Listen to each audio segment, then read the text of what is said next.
കുട്ടൻപുഴ ഗ്രാമപഞ്ചായത്തിൽ തിളങ്ങി യുഡിഎഫിന് 12 സീറ്റും എൽഡിഎഫിന് 4 സീറ്റും സ്വതന്ത്ര സ്ഥാനാർത്ഥിക്ക് 1 സീറ്റും ലഭിച്ചു.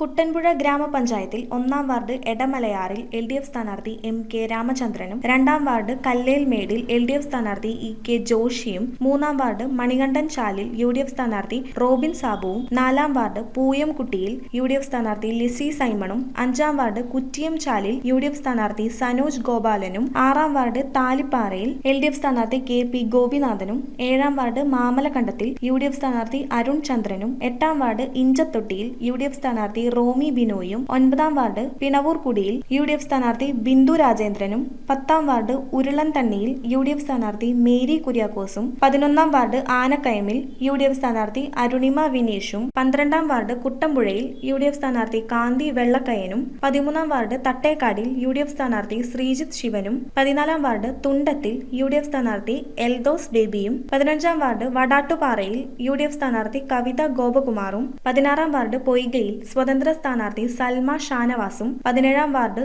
ആറാട്ടുചിറയിൽ എൽഡിഎഫ് സ്ഥാനാർത്ഥി ഭാഗ്യലക്ഷ്മിയും മികച്ച വിജയം കരസ്ഥമാക്കി. News bureau, Kothamangalam. Kopparambil ayurvedic hospital and research centre ഉഴിച്ചിൽ, lumbar spondylitis, cervical spondylitis, disc bulging കൊണ്ടുണ്ടാവുന്ന ബുദ്ധിമുട്ടുകൾ എന്നിവ ചികിത്സിക്കാൻ വിദഗ്ധരായ ഡോക്ടർമാർ. Kopparambil ayurvedic hospital and research centre